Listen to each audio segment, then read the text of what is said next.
Hi guys, Jay Smith here. Welcome to the comparison between the Ping i525, wrong hand, and the Mizuno Pro 225. Now, we'll do the Ping first.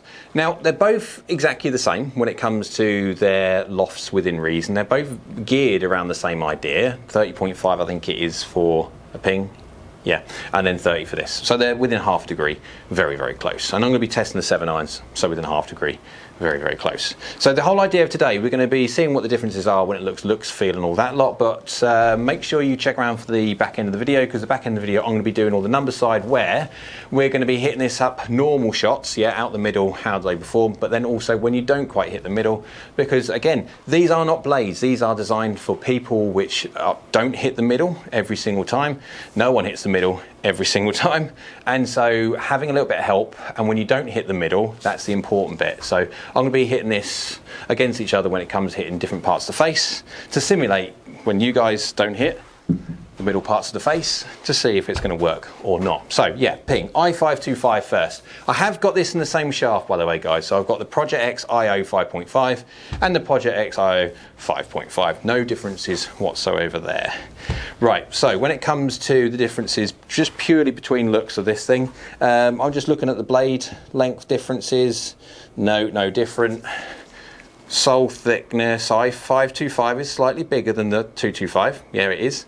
And top lines, ooh, I'd say 225 is a touch thinner. But down by the golf ball, the 525, you got a little bit of offset there, but not a lot whatsoever. Remember, this is a player's distance iron, so it's not supposed to have a lot of offset.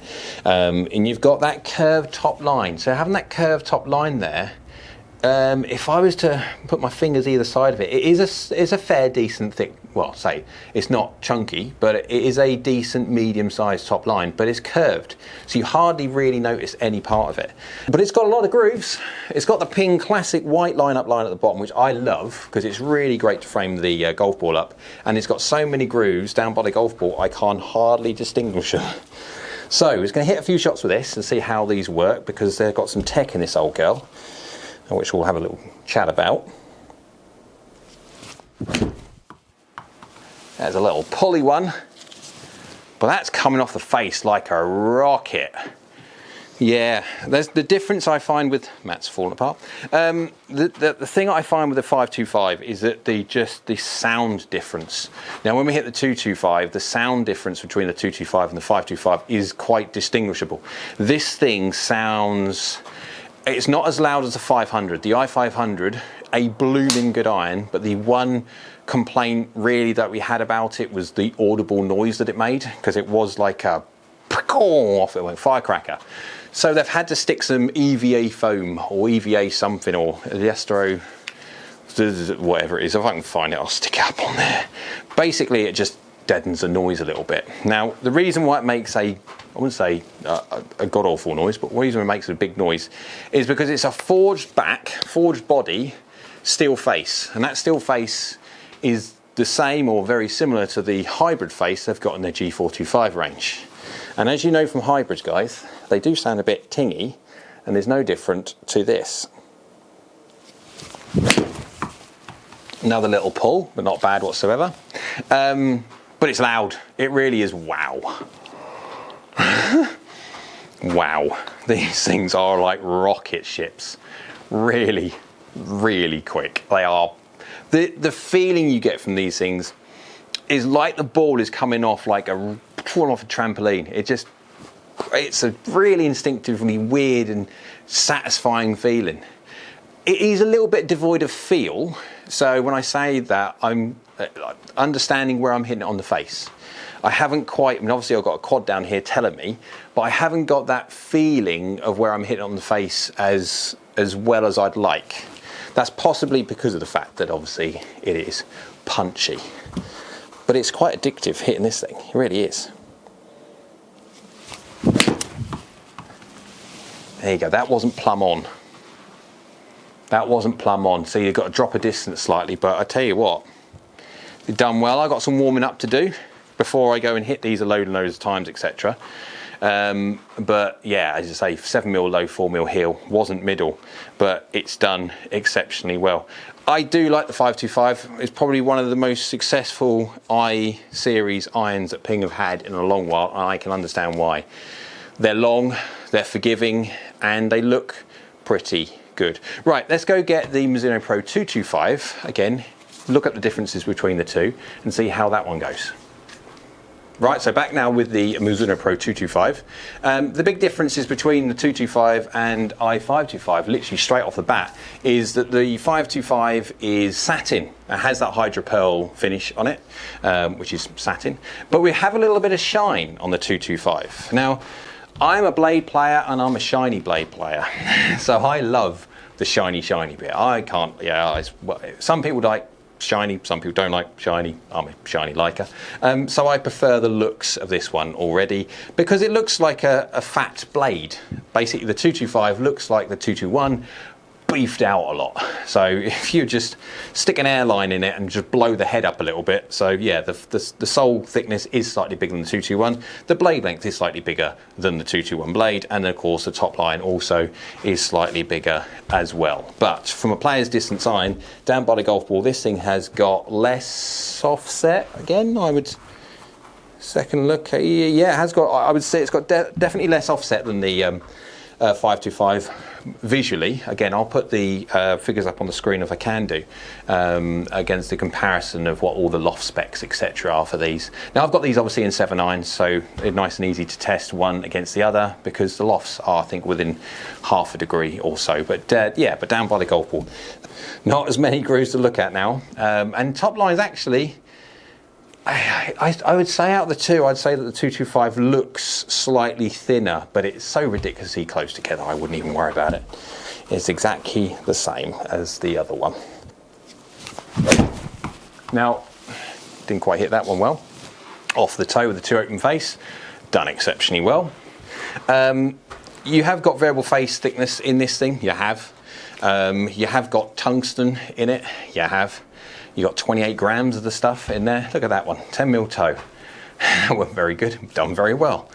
Whoever says that these kind of golf clubs aren't forgiving, yeah, they are. So yeah, you've got tech in this thing. The difference is I can feel where that is. This is quieter. It doesn't sound as explosive. So I'm not getting that, I mean, that's one shot slightly off the toe, but I'm not getting that same punchy feeling like I'm getting from the 525. Now, that's not a good thing or a bad thing. That's just purely subjective to what you want to listen to.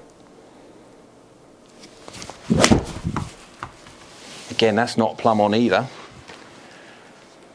I can feel it slightly low heel. I can feel it. So actually, when it comes to the feedback wise, I'm getting a 8mm low, 3mm heel, slightly open face, classic. That's what I'm doing at the moment. I'm having a week and a half of fades, but I'm feeling where I'm hitting this more on the face. So I've got a little bit more feedback. I don't get the same satisfying punch that the 525 gives, but I'm not sure. I think so from a practice point of view. Okay, fair enough. I've got a 20 grand quad sitting here basically telling me what's going on.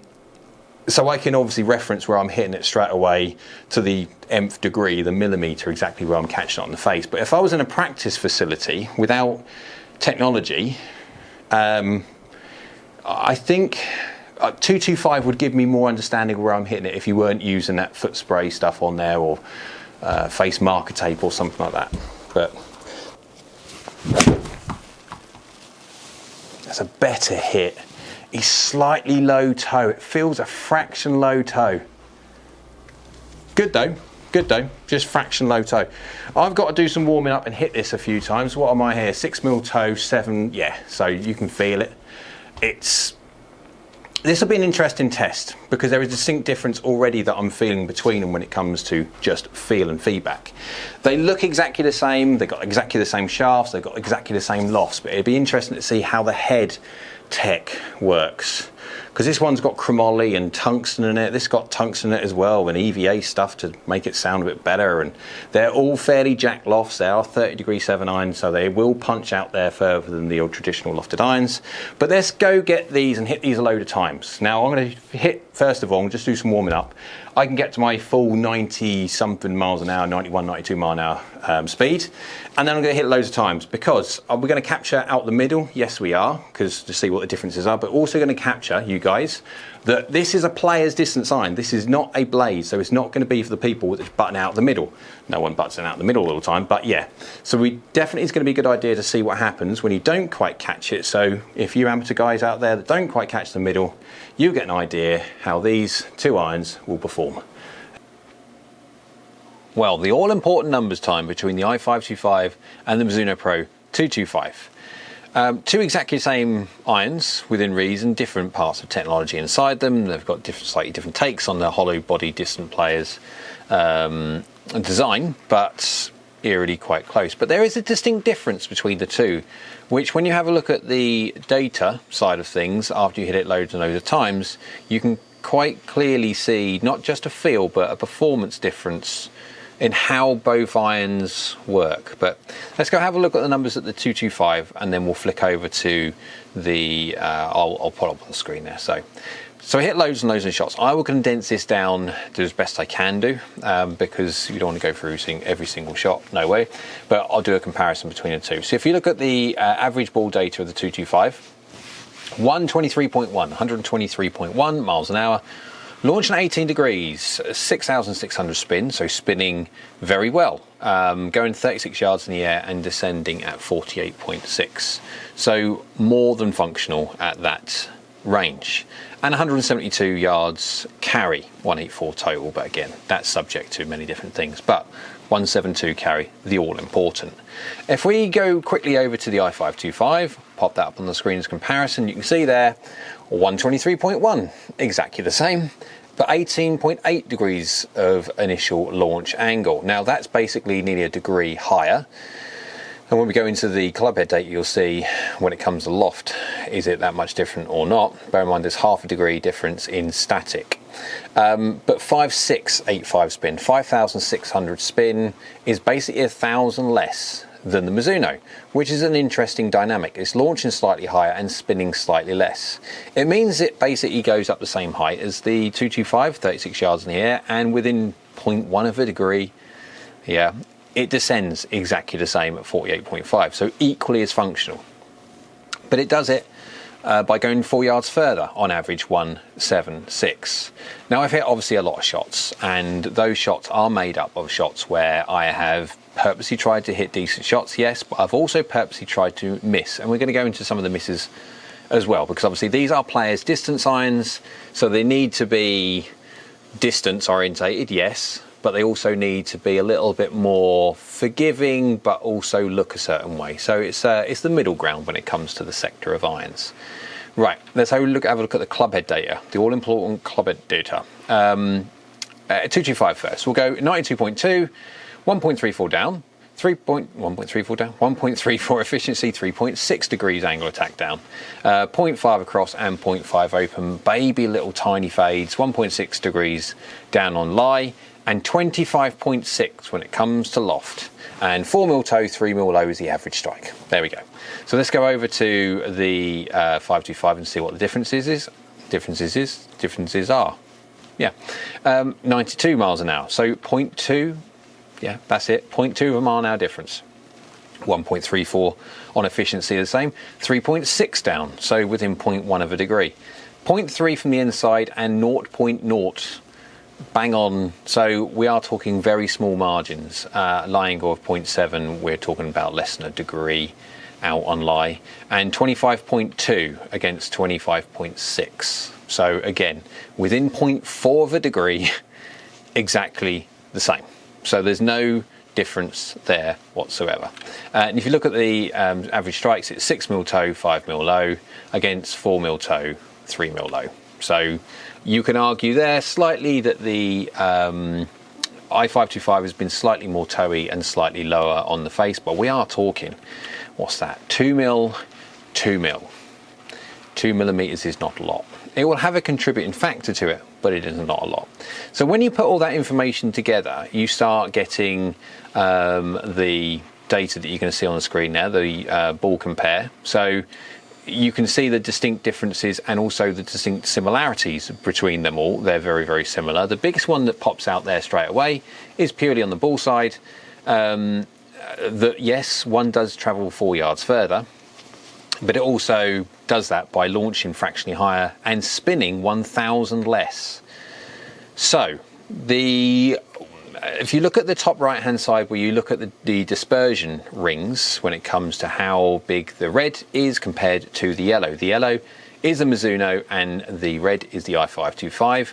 With these, and if you look at again, this is where it gets a bit geeky, but go with me on this one when it comes to the dispersion front to back. The Mizuno with 6,600 spin has a standard deviation, and I tell you what, if I find it, I'll do the exact definition of standard deviation. I'll pop that up on the screen. Gets a bit mathematically boring, but 453 against 443. So basically exactly the same when it comes to the two irons. There was exactly the same deviation between them. However, that standard deviation is happening on a lower spin rate. So when it comes to spin, and spin is there on the vast majority of irons, etc., for consistency of distance. It's not until you get into say a 58, 60 degree, 54, something like that, where spin is excessive, that you use it for stopping power. Mainly when it comes to irons, etc., consistency of spin is there for consistency of flight. So if you have a lower spin rate and then you have the same deviation of up and down, that is going to have a greater effect on flight than the one with the higher amount of spin to start with.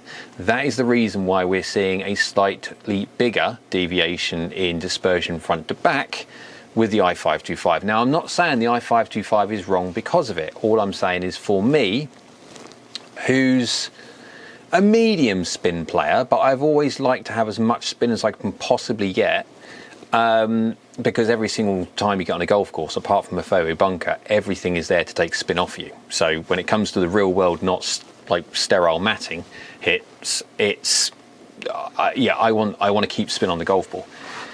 The i525 does it in a way it takes the distance. Obviously, it gains distance by dropping the spin, and that means for me there's a slight variance in front to back, which for a high handicapper, absolutely not concerning whatsoever, but for me, I would be worried a little bit. That's why I don't play the distance players distance sector. Let's go to the club compare so you can see just how good or bad it is. 134, going on for that. I mean, head speed's the same, dynamic loft's basically exactly the same, dynamic lies 1 degree out, everything else within reason is exactly the same. The face impact on the foresight depiction of strike makes it look massively worse than it actually is. Remember, the difference between the red and the yellow is 2 mil. 2 mil one way, 2 mil the other way. 2 mil is literally like such a small amount, it's tiny. It will have a contributing factor towards things, but it's very, very, very small. Right, so when it comes to, we see the differences of how these two irons create their distance and the potential good and bad bits about it. Let's go have a quick look at how it does when you don't quite hit the middle. The important bits. Let's go 225 first. Right, 90.6 miles an hour, so not quite fully warmed up. I think this was at the start of the data set, if I can remember. I can't remember now. 90.6, 1.1 across, 0.7 open, fades again. Tiny little fades. 3 yards offline at 169. So I think it was 172, I think it was. So 3 yards off of average. 7 mil low, 10 mil heel. The 225 continues to impress on just how well low heels do. Most golf clubs hate heel strikes, hate it with a passion. Toe strikes, yes, hate heels with a passion. But the 225 does surprisingly well. To the next one, again 225, 93 miles an hour, fully warmed up, 1.8 across, 1.4 open, baby fade. 15 mil low, 15.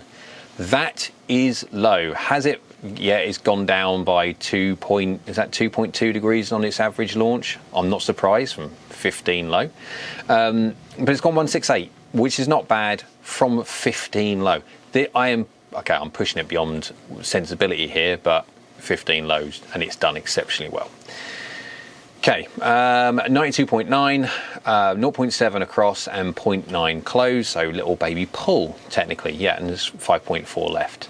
1 mil low, 16 mil toe, and it's gone 174. Guys, congratulations to the 28 grams of tungsten in it to try and make it more forgiving, and it does. So yeah, it's the more I get to obviously fit with 225 and also just use 225s in comparisons and such, the more and more I'm quite impressed with just how that tungsten inside that face works. Is it to do with the Cortec face, with the variable face thickness and all that lot? Maybe. Again, it's very, very hard to quantify what the face technology does, but that tungsten is good. Right, i525. 92.8 miles an hour, 0.7 path from the inside, 0.0 face, 4 mil low, 13 heel. Woof, 13 heel. Don't mess with the heel, guys, because the heel has a hosel next to it, and if you're going to miss towards the toe. You can miss quite toey, generally speaking far more toey than you can heely and get away with it, and you can miss 20 mil off the toe. It won't be great, but it will be alright. You miss 20 mil heel, and then you've got a hosel there. Never miss heel. But just in case you did, 13 mil heel, 4 mil low, and it's gone 177. Wowzers. What a shot. Now, okay, it has spun at 5.2, so it's a lower spin rate, so if you've got any kind of ball speed on there, it will get the distance. Obviously, there's going to be a potential problem with a little bit of the old kind of flight, but from a 13 mil heel, that's done blooming well. 91.9 miles an hour clubhead speed, 0.5 from the inside, 0.4 close, little baby draw. 10 mil low, 2 mil heel, 10 mil low. It's lost a little bit in launch angle, 16.9 it has, and it's spun about the same, 5.5. I would expect it to spin a bit more if it's going to be miss low, but 5.5 still okay, and it's gone 174. Again, a very, very forgiving iron. And last one, I think it is. Look at this one, lovely shot. I was going to think about possibly deleting this one because I was taking things possibly to the extreme. And necessarily, if people are going to hit it off this part of the face, they need lessons rather than, yeah. But 92.4 miles an hour, 1.5 from the inside, 1.6 closed, little baby draw. But 4 mil low, 26 mil toe. And as you can see by the graphic, and it is fairly close to that, I was only just on the scoring lines. But that has gone 171 carry. I was absolutely amazed at just how well that i525 did. Off of a 26 mil toe. That felt terrible when I hit that, but look how well it's done. I am very, very surprised at just how good the i525 is with mishits, and to a point of where when I've done fittings with these against even G425, there is so little difference between the G425 and i525 in handicappers' hands, apart from the distinct difference in looks and the distinct difference in price between i525 and G425. I would definitely have i525 for longevity because it is a little bit more of a player's iron, will keep with you potentially longer when it comes to your handicap as you go down. But solid choice, solid choice. Right, so basically is a conclusion between the two. Looks is down to you guys, whatever you like the look of. One's satin, one's distinctly satin with that hydropearl finish 2.0 in the i525 against the more chromy looking, more shinier looking Mizuno Pro. Again, it all comes down to your own personal likes and dislikes. Head size is exactly the same within reason. There's going to be tiny amounts between it. They're all going for the same sector. They're equally as forgiving as each other. Again, the i525 there on the 26mm toe on the end, but then again, I've done some not very nice ones on the 225 as well, and done equally well. So main thing would be feel. The 225 feels softer, feels more players like, but the i525, you do get that confidence inspiring punch when you hit it, and it is quite addictive, and it is like a trampoline effect. It all comes down what you really want. The only concerning thing I have really for me is the i525 for me spins a bit low, and if it spins a bit low with any form of deviation on that spin, low especially, if you catch a low spinner off a already semi-low spinning iron, that is going to increase its distance if you've got ball speed. If you haven't got ball speed and you're a slow swinger, that could just knock the ball out of the air. So again, it is all down to your own specific individual deliveries and patterns. By all means, you should understand yours and then take everything that you hear with a pinch of salt, but test yourself. So, hope you liked it. If you did, big thumbs up. Thank you very much. It's down there. Next to it is a little red button. That's the subscribe button. It's free, and if you could do that, that'd be brilliant. But next to that one is a dingling bell. Ding, ding, dingling, ding, ding. Tick that one, click that one. That'll let you know next time I upload another video. So I hope you're well, and we'll see you again soon.